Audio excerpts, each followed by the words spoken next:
Graham and Caroline were inspiring us at the 10:30 service last week, talking about their time at New Wine. I've never been to New Wine, but for many years we as a church would go to Spring Harvest, where we had the same kind of experience. We loved worshipping together with thousands of other people, loved the perceptive Bible teaching and the seminars. I remember one windswept Easter, going every morning to listen to a very funny but very challenging young African vicar. I dragged some of our church along to hear him, and they just loved him. I'd never heard of him before. He was called John Sentamu, and of course later became Archbishop of York.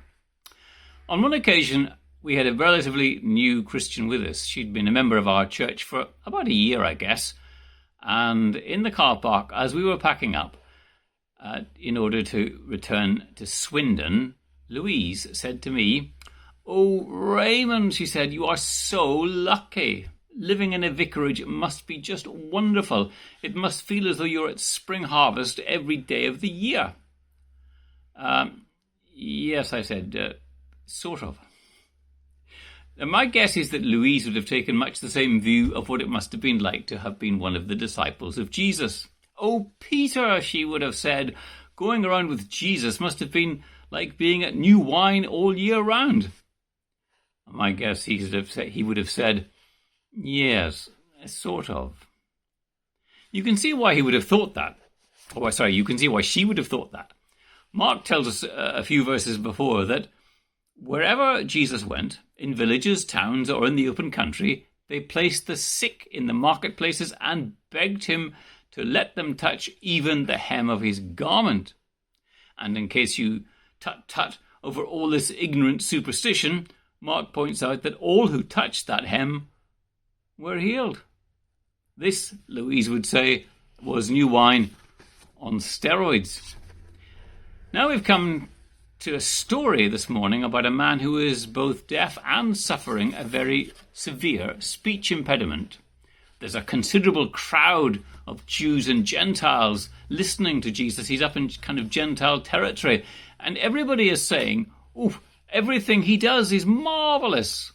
Well, everyone's saying it apart from the man with the severe speech impediment. He can't form any words at all, nor can he hear what the others are saying. His is a very tough life. Jesus takes him to one side, away from the rest of the crowd. It's interesting watching the various gestures and touches, touching his ear, making spittle and so on, all the things that he's doing. He gives a lot of time and a lot of personal attention to this man, showing that actually Christ is someone who really cares for individuals, even when those individuals are right at the bottom of the pile. And then he says this interesting word, Ephphatha, which Mark tells us means be opened, or I'm told literally means be unstopped.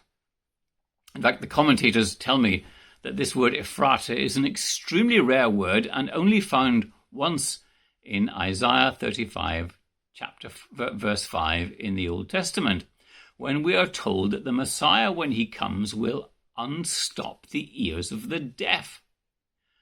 So clearly Mark is keen to set a few bells ringing for his readers. And those who go and look it up, or indeed know it by heart, as many people will have done, will know that in addition, the very next verse goes on to say, as well as unstopping the ears of the deaf, the mute tongue will shout for joy.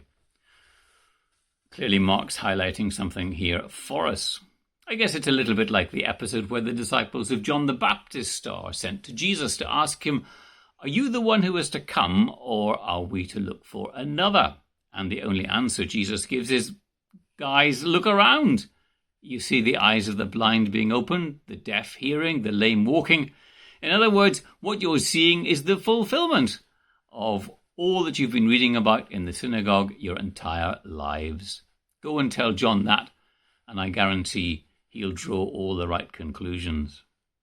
So, Mark isn't just telling us about another healing, wonderful though that is. He's actually grounding the identity of the healer in the pages of the Old Testament.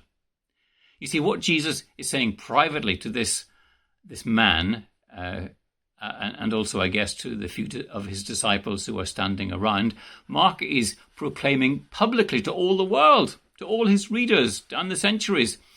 He's saying, this is no miracle man, this is no Superman, this is the Messiah, the fulfillment of the promises of God to his people in the pages of the Old Testament. However, far from creating a spectacle to impress the crowds, not only does Jesus take the man away from them, he also charges people to say nothing to anybody about this. But actually telling them not to speak about the event has no effect whatever. They spread the news all the more enthusiastically. I remember once talking in a chapter meeting in Swindon about how we as a church had just been on a parish weekend. We called it Come to the River. And we had undertaken as a PCC to pay a small fortune in a deposit to this rather nice place that we were going to. I did everything I possibly could to publicise that parish weekend. I'd been talking about it for weeks, if not months. I'd been showing videos about it, writing in the newsletter about it, encouraging people to go on it, even getting the speaker to come in advance and get people to say, wow, he is good, I am going to that. And the good news is that a lot of people did sign up. The bad news is that they signed up in about the final 2 or 3 weeks before the event took place. So the poor old treasurer was having, very poor sleep for quite some time. It was one of those difficult times. But back in Swindon on the parish weekend, there was a proper service for those who hadn't joined us. And a next-door vicar took the service that morning. And he was welcoming people at the door. And as one of the congregation walked through the door, he told me later, she looked around and said in complete astonishment, "What's going on? Where is everybody?" Well, I'd only been talking about it for months. I told that story at a chapter meeting, and one of the clergy said, he said, "You've made a mistake there. If I have anything really important to get across to my congregation, I never waste my time putting it in the news sheet. I just get 4 or 5 people together at the end of the service and I say to them, can I tell you something in complete confidence?" And he said, "You can guarantee that within 2 or 3 days, the entire church will know about it." Well, a little bit cynical, I think, there. But Jesus is clearly trying to not get the news out, but keep the news in, to put the lid on it.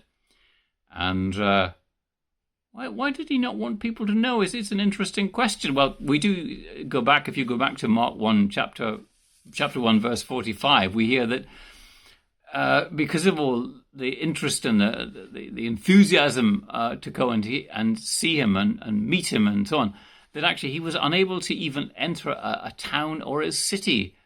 He had to stay out in the open country. So there was a sense in which the crowds were actually preventing his ministry from taking place as he'd like it to. And also, perhaps, in addition to that, he wanted to be seen not just as a mighty healer, but rather he'd got another aspect to his character. He was the suffering servant of Isaiah, and that mustn't be lost. People who are suffering have a tendency, don't they, to groan or to sigh. And Jesus does that. The word, he says he groans or sighed, the same word. And it's not the only time he does this. During his ministry, Jesus both sighs and groans and sheds tears. It's a bit difficult for us to understand that because, well, certainly Louise, from my original story, would have been a bit baffled. Why is Jesus, whose life is like new wine every single day, with all these healings and miraculous goings on, groaning, sighing, or weeping? It doesn't make any sense. Surely he will be full of joy, especially as he knows that he's just about to make this man in front of him, who can neither hear or speak properly, he's going to restore him to full health.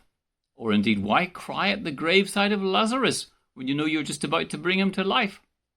Well, I think it tells us something about Jesus and the pain he feels simply encountering the sufferings of other people.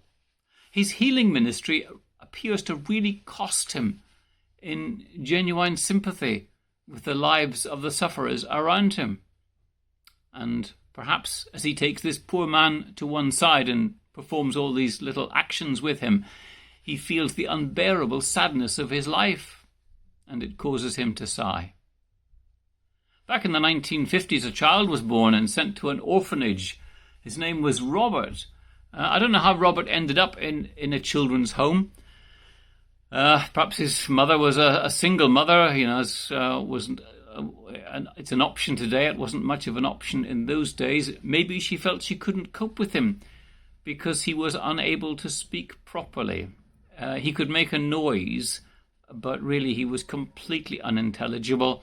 And indeed, in the children's home where he was living, he was described in one report as stupid. The people who wrote that didn't mean it unkindly. It was simply the word they used. In fact, quite honestly, it was the word that was used quite frequently in my primary school to describe people. Of course, the world has changed and language has caught up with us. But in those days they would say, well, there are clever children here, but sadly poor Robert is simply stupid. However, once he went to school, it was clear to his teacher that this was not a question of lack of intelligence. As we shall see, Robert had that in spades. He had a speech problem because his tongue failed to work properly. And his teacher took him to a doctor, who took him to a surgeon, who operated on him so that he was able to speak. The child not only spoke fluently after that simple operation, but grew up to become a Christian and went on to found a very large and thriving Christian publishing business, and indeed wider than Christian. His name was Robert Frederick Hicks, and the publishing company is Robert Frederick. You can go online and find it today. And he was the man who, some of you will remember back in the millennium, was helping churches to provide gospels to give out for free in the year 2000. Well, that's his life. A wonderfully fulfilled life, a life of great service and energy and in achievement. But had he lived 2,000 years before, his life would have been very different. And Jesus feels, I think, his pain and groans. He is the great healer, but he is also a man of sorrows and acquainted with grief. Richard Bewes has written that Jesus' entire life was in one sense a sigh over the sadness and suffering of a world that has turned its back on its creator. Well, he's got a point there. Jesus knew sorrow. He knew setbacks. He encountered stubborn resistance and hostility and prejudice. But above all, he was the man who had come to die, living under the shadow of the coming cross. Imagine waking up to that thought. He was well acquainted with grief. So when Jesus uses the word Ephphatha, be opened, he's talking not just to the man in front of him, but as ever, we're in the story too. We're watching him. We're watching him make the spit. We're watching him speak to the man. We're watching him look up to heaven. And we're watching him say, Ephphatha, open your ears to the truth about me. Hearing is one of the great gifts of life, isn't it? I have a friend of many years who's sadly losing his hearing and is now having to cope with that. He's got his new hearing aids and he's getting used to this new life. Whereas in years gone by, we fly fish together and we used to be able to call from one end of the lake to the other to each other. He can no longer do that. And when Alison and I meet up with him and his wife in a restaurant, we have to find the best side to sit on so that he can hear us properly. It's a great loss, as some of you will, of course, be only too well aware. But he's a man of great faith. And my certainty, is that if Richard could be offered two choices, the choice of hearing properly again with his physical ears, or being able to hear the word of Christ clearly, I can honestly say I don't think he would take longer than a second to choose he wouldn't hesitate. He would say, let my inner ear, let my spiritual ears be opened to the words of Jesus. That's the kind of man he is.